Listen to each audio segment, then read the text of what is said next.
สวัสดีครับสวัสดีแฟนเพจ Facebook สวทเชียงใหม่นะครับทุกท่านนะครับวันนี้พาทุกท่านมาที่นี่ครับอุทยานหลวงราชพฤกษ์จังหวัดเชียงใหม่นะครับวันนี้กับกิจกรรมชมสวนนะครับ2568นะครับวันนี้จะพาทุกท่านมาชมก่อนที่จะพาไปชมเรื่องของดอกไม้นะครับก็จะพา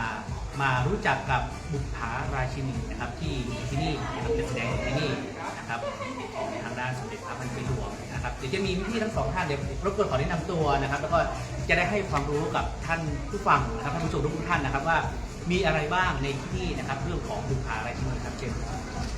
สวัสดีค่ะนางสาวณประภัสวงศ์นานค่ะนักวิชาการส่งเสริมและพัฒนาค่ะค่ะชื่อนัทยาธนมานะคะเป็นนักวิชาการส่งเสริมและพัฒนาเช่นเดียวกันค่ะครับก็อยากให้แนะนำนะครับเรื่องของบุปผาราชินีนะครับที่มีการแสดงอยู่ที่นี่แล้วผมอาจจะแนะนำตั้งแต่ต้นแรกครับต้นแรกครับต้นสุดท้ายครับโอเคค่ะเรามาเริ่มที่บุปผาราชินีชนิดแรกนะคะอันนี้เป็นชนิดแรกเป็นกุหลาบควีนซิลิกิตค่ะเป็นกุหลาบที่เป็นพันไม้พระนามนะคะในสมเด็จพระพันปีหลวงค่ะก็จะเป็นกุหลาบที่จะมีสีเหลืองส้มนะคะแล้วก็ถัดมานะคะเป็นสลัดจันทรนะคะสลัดจันทรเป็นพันไม้พระราชทานนามนะคะเป็นพืชลมลุกค่ะพืชชนิดนี้อาจจะไม่ได้มีจัดแสดงโชว์ในอุทยานหลวงราชพฤกษ์นะคะเพราะว่าเป็นพันไม้พื้นถิ่นนะคะต่อมานะคะเป็นดอนย่าควีนซิลิกิตค่ะอันนี้ลักษณะเด่นก็คือมีใบประดับสีชมพูอ่อนค่ะเป็นลูกผสมระหว่างดอนย่าสีแดงกับดอนย่าสีขาวค่ะและได้ออกมาเป็นสีชมพูอ่อนค่ะต่อมาเป็นกล้วยไม้ป่าหายากค่ะนิมมานรดีค่ะอันนี้ก็เป็นพันไม้พระราชทานนามเช่นเดียวกันค่ะต่อมาเป็นสร้อยสุวรรณาค่ะเป็นพืชกินแมลงค่ะอันนี้จะมีสีเหลืองสดใสค่ะ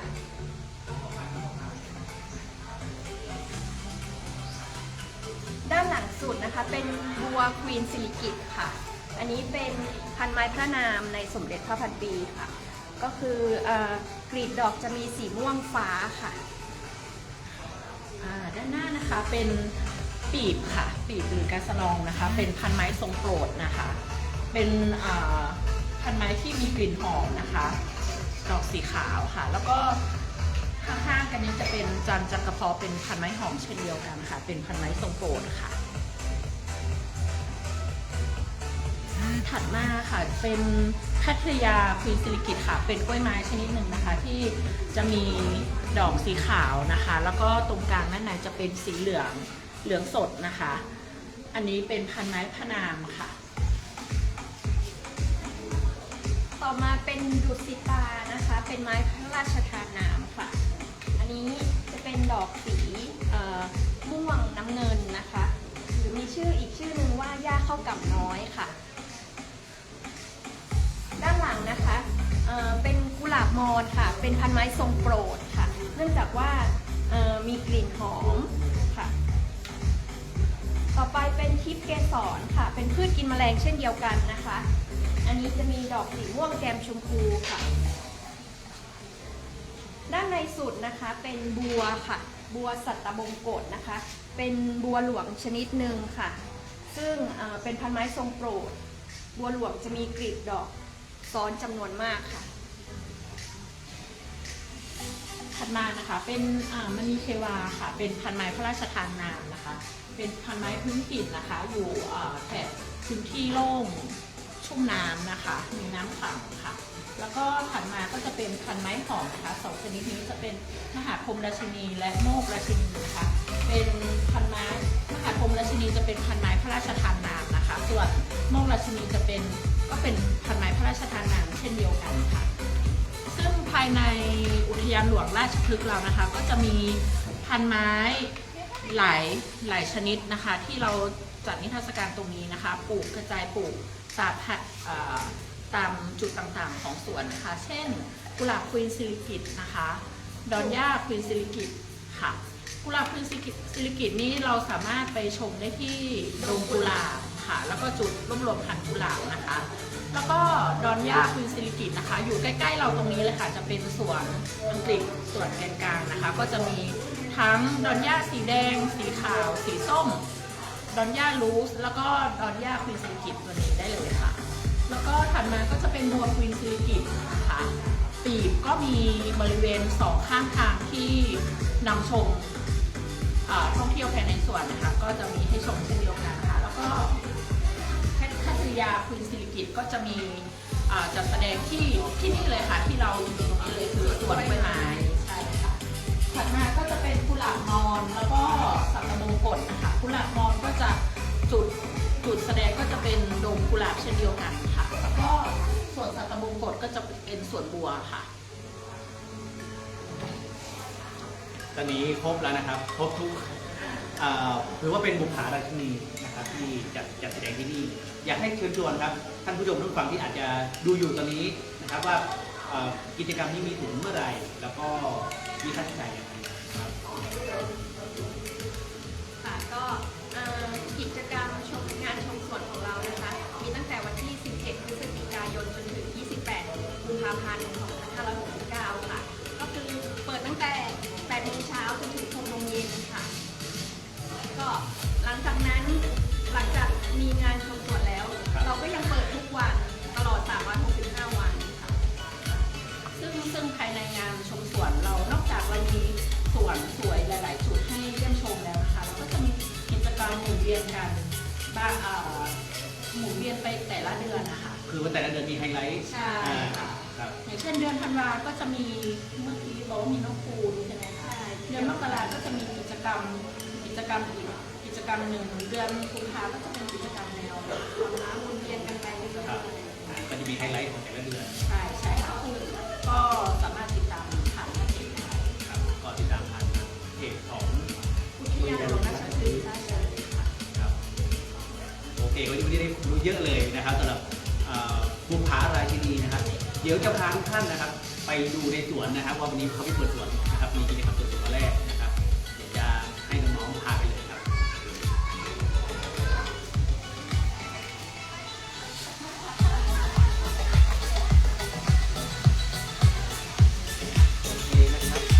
วันนี้เป็นกิจกรรมเปิดสวนวันแรกนะครับวันนี้ทีมข่าวนะครับมาบุกที่นี่นะครับวันนี้มากับพี่เอด้วยพี่มนต์กันด้วยคือถึงแม้ว่าจะเป็นกิจกรรมวันเปิดมาถึงว่าเขาเปิดมาตั้งแต่เดือนพฤศจิกายนนะครับอยากเชิญชวนนะครับให้มาดูเรื่องของความงดงามนะครับดอกไม้นานาพันธุ์ที่จัดแสดงที่นี่เดี๋ยวเราจะพาเดินไปดูนะครับเมื่อสักครู่ที่ผ่านมามีการเปิดสวนไปแล้วนะครับไปกันเลยครับก็มีกล้วยไม้นะครับอย่างกล้วยไม้ฟาเรนน็อกซีดนะครับฟาเรนน็อกซีดครับแต่ดูแล้วเหมือนจะเป็นเหมือนดอกไม้พลาสติกนะครับแต่ว่าเป็นดอกไม้จริงๆนะเป็นกล้วยไม้จริงๆนะครับดูฝั่งนี้นะครับก็ยังมีนักท่องเที่ยวนะครับไม่ว่าจะเป็นชาวไทยและต่างชาตินะครับที่ยังลงมานะครับท่องเที่ยวนะครับถึงแม้ว่าอากาศจะเย็นนะสายอากาศอาจจะค่อนข้างร้อนนิดนึงข้างนอกนะครับแต่ว่าข้างในนี้อากาศค่อนข้างเย็นนะครับไปพาไปเดี๋ยวให้ช่างภาพแผนกล้องให้ดูนะครับว่าตรงไหนที่สวยนะครับตรงไหนที่หรือว่าคอมเมนต์เข้ามาได้นะครับตรงไหนที่อยากให้พวกเราพาไปดูนะครับต้นนี้นะครับเป็นลิโพทองใช่ไหมฮะไม่เป็นลิโพก็จะเป็นตระกูลกล้วยไม้ตระกูลฟาเรนน็อกซีดนะครับฟาเรนน็อกซีดนะครับจะเป็นอยู่โซนนี้นะครับก็บรรยากาศถือว่าร่มรื่นเลยทีเดียวนะครับสำหรับที่อยู่อุทยานหลวงราชพฤกษ์นะครับมีกิจกรรมเชิญชวน2568นะครับกิจกรรมนี้มียาวไปจนถึงเดือนกุมภาพันธ์นะครับ28 กุมภาพันธ์ 2569เลยทีเดียว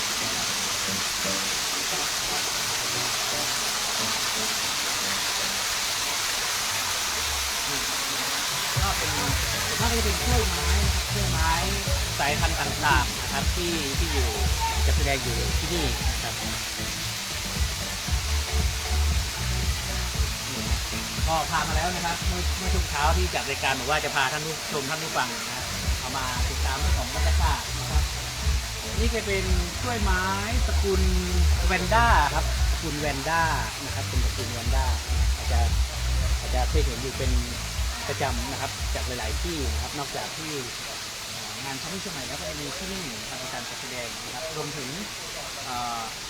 ดอกไม้เมืองหนาวนะครับหลากหลายสายพันธุ์นะครับดอกไม้เมืองหนาวหลากหลายสายพันธุ์นะครับที่อยู่ที่นี่นะครับจัดแสดงอยู่ที่นี่ครับนอกจากนี้ก็จะมีรถรางนะครับสำหรับท่านใดที่อาจจะเดินไม่ค่อยไหวนะครับเดินไม่ค่อยไหวจะมีรถรางนะครับมีรถรางให้บริการนะครับรวมถึงแต่ละจุดก็จะมีจุดที่พักนะที่นั่งนะครับให้ได้ถ่ายรูปนะครับกับดอกไม้สวยๆนะครับซึ่งอากาศข้างในนี้อย่างที่บอกไปนะครับเย็นสบายนะครับเย็นสบายเลยทีเดียวนะครับที่นี่นะครับเดี๋ยวรอพี่เอ๋เนาะรอพี่เอ๋พี่มนต์กันมาด้วยนะอาจจะเดินชมดอกไม้อยู่ข้างหน้านะครับกำลังจะเดินเข้ามาก็เชิญชวนนะครับเชิญชวนนะครับมาเที่ยวชมความงดงามของดอกไม้นานาพันธุ์นะครับโดยเฉพาะดอกไม้หายากนะครับดอกไม้เมืองหนาวนะครับดอกไม้เมืองหนาวนอกจากของทางโซนทางด้านเอเชียแล้วเนี่ยก็จะมีทางฝั่งยุโรปด้วยนะครับทางฝั่งนี้สิ่งนี้ก็ไม่ค่อยได้เห็นบ่อยนะครับเป็นก็เป็นสายพันธุ์ฟาเรนนอปซิสนะครับฟาเรนนอปซิสเหมือนกันแต่ว่าจะเห็นเป็นออกสีเหลืองนะครับสีเหลืองปกติเราจะเห็นเป็นสีม่วงนะฮะสีม่วงสีชมพูสีขาวนะครับนี่ก็เป็นสีเหลืองนะฮะพามาชมนะครับสำหรับท่านใดที่บางแผนจะมาเชียงใหม่นะผมว่าที่นี่เป็นที่หนึ่งที่ไม่ควรพลาดนะครับก็สำหรับอาทิตย์นี้มีหยุดยาวด้วยนะครับ5 6 7วันที่5ก็เป็นวันศุกร์ครับ6วันเสาร์7วันอาทิตย์นะครับผมว่าหลายๆที่เนี่ยนอกจากตรงนี้แล้วนะครับฝั่งตรงข้ามนะครับฝั่งนู้นก็จะเป็นงานของโครงการหลวงซึ่งงานโครงการหลวงเปิดไปเมื่อวานนะครับแล้วก็งานก็จะมียาวไปจนถึงวันที่10ธันวาคมนะครับอันนี้ก็มาเที่ยวโซนนี้ก็ได้ทั้ง 3-4 ที่นะมาที่อุทยานหลวงราชพฤกษ์ก็จะมีงานโครงการหลวงด้วยนะครับซึ่งก็มีเรื่องของการให้ความรู้นะครับที่โครงการหลวงก็ไปถึงใกล้ๆนี้ก็จะเป็นเชียงใหม่ไนท์ซาฟารีนะครับแล้วก็ถ้าสายมูไม่ควรพลาดก็คือวัดพระธาตุดอยคำนะครับอยู่ข้างบนนี้นะฮะเรื่องของสายมูนะครับไปบูชาหรือว่าไหว้สักการะพระพุทธรูปนะครับหรือว่าพระเจ้าทันใจนั่นเองนะครับอันนี้ก็วนมาฝั่งนี้ครับนอกจากนี้จะมีเรือนกระจกนะครับมีอาคารเรือนกระจกที่มีการจัดแสดงเรื่องของไม้ดอกเมืองหนาวนะครับไม่ว่าจะเป็นดอกทิวลิปนะครับต่างๆนะครับผมพาไปดูสักนิดนึงนะฮะส่วนนู้นนะครับจะพาไปดูตรงเรือนกระจกนะครับเรือนกระจกก็จะมีเรื่องของดอกกุหลาบนะครับหลากหลายสายพันธุ์นะครับมีดอกไม้ดอกเมืองหนาวเลย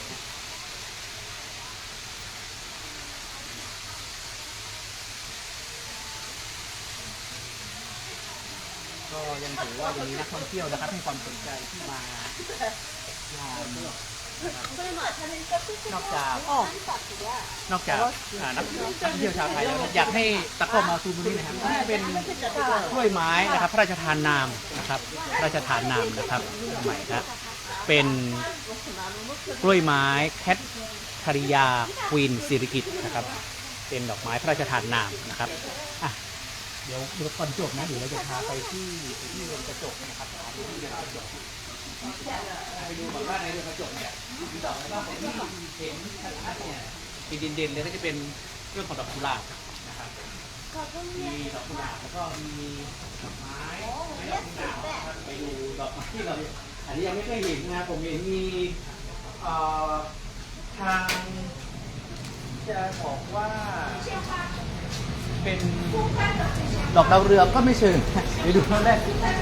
เห็นแล้วเตตาดีดอกเอาเป็นเบญจมาศนะครับเป็นเบญจมาศพันปิงปองครับเบญจมาศพันปิงปองอาจจะไม่ค่อยกลมนะฮะเท่าไหร่แต่ฝั่งนี้อาจจะเป็นกลมๆนะฮะนี่นะครับเบญจมาศพันปิงปองครับเดี๋ยวเราไปบนทางซ้ายดีกว่าเนาะดูทางซ้ายดูดอกที่อาจจะแปลกตาที่ไม่เคยเห็นนะฮะตรงนี้เป็นซิน มีเดียมนะครับซิมมีเดียมนะครับดูแล้วก็เหมือนจะเป็นเหมือนดอกไม้พลาสติกแต่ว่าดูแบบไม่ค่อยแบบไม่ค่อยได้เห็นนะฮะซิมมีเดียมนะฮะตรงนี้เวลาเขาบานเนี่ยบานที่ใหญ่มากนะครับก็คือไฮเดรนเยียนะครับไฮเดรนเยียนะครับมีดอกไฮเดรนเยียก็จะมีหลากหลายสีสันนะครับอันนี้ต้นเล็กอยู่นะฮะต้นใหญ่ก็จะบานมาเป็นต้นเลยที่ไม่ค่อยได้เห็นนะนี่เป็นดอกซีเนียนะครับดอกซีเนียนะครับนี่เป็นไฮไลท์คัลล่าลิลลี่คัลล่าลิลลี่คัลล่าลิลลี่ก็อยู่ในเรือนกระจกนะครับอยู่ในเรือนกระจกแบบแยกในเรือนกระจกแม้ว่าจะมีแดดส่องแต่ว่า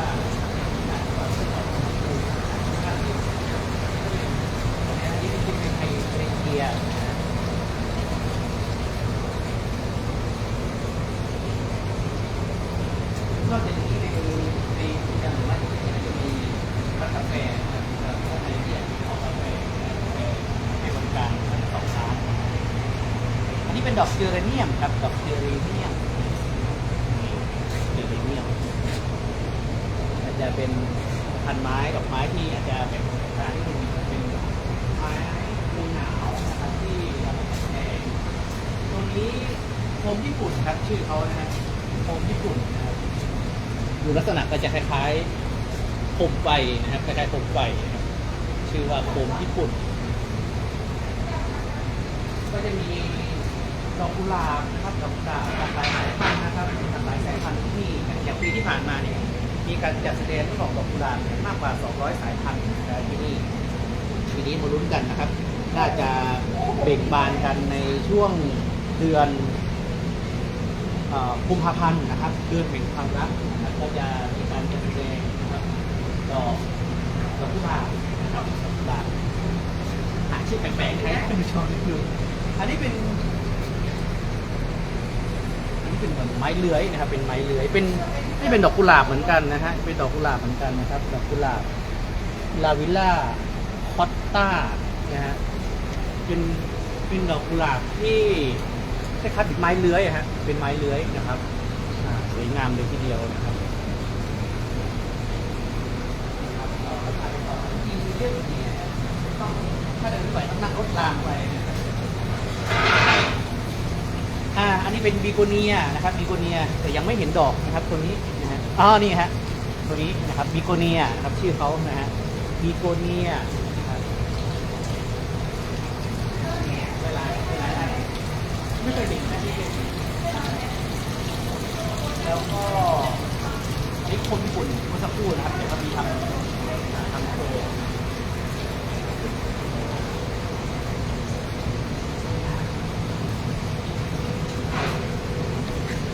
อันนี้เป็นคาเมลเลียครับคาเมลเลียนี้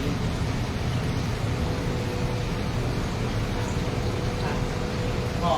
เลยปวดมาเกือบครบแล้วนะครับเกือบครบแล้วครับซึ่งเดี๋ยวรอบหน้านะครับรอบหน้าพาไปที่ไหนนะครับจะพาไปชมที่ไหนบ้างนะครับอย่าลืมกดติดตามนะครับติดตามทางด้านเพจเป็นสป.เชียงใหม่ TRD นะครับแล้วก็กดไลค์เป็นกำลังใจให้ด้วยนะครับกับทีมงานสป.เชียงใหม่ครับเดี๋ยวรอบหน้าจะพาไปที่ไหนไปชมความงดงามของที่ไหนในจังหวัดเชียงใหม่นะครับติดตามกันไว้นะครับนี่ดอกกุหลาบครับผมอาจจะต้องลาคุณผู้ฟังที่จุดนี้นะครับที่เรือนกระจกนะครับที่เป็นการจัดแสดงของดอกไม้เมืองหนาวนานาพันธุ์นะไม่ว่าจะเป็นทางของประเทศไทยเองนะครับแล้วก็พันธุ์จากต่างประเทศนะครับเอาละครับสำหรับวันนี้นะครับต้องลาคุณผู้ฟังไปก่อนนะครับคุณผู้ชมครับแล้วก็อย่าลืมนะครับอย่าลืมติดตามกันนะครับเดี๋ยวรอบหน้าจะไปที่ไหนอย่างรอบที่ผ่านมาเราไปทะเลสาบดอยเต่าไปเรื่องของดอกกุหลาบมาแล้วนะครับเดี๋ยวรอบหน้าติดตามกันนะครับสวัสดีครับ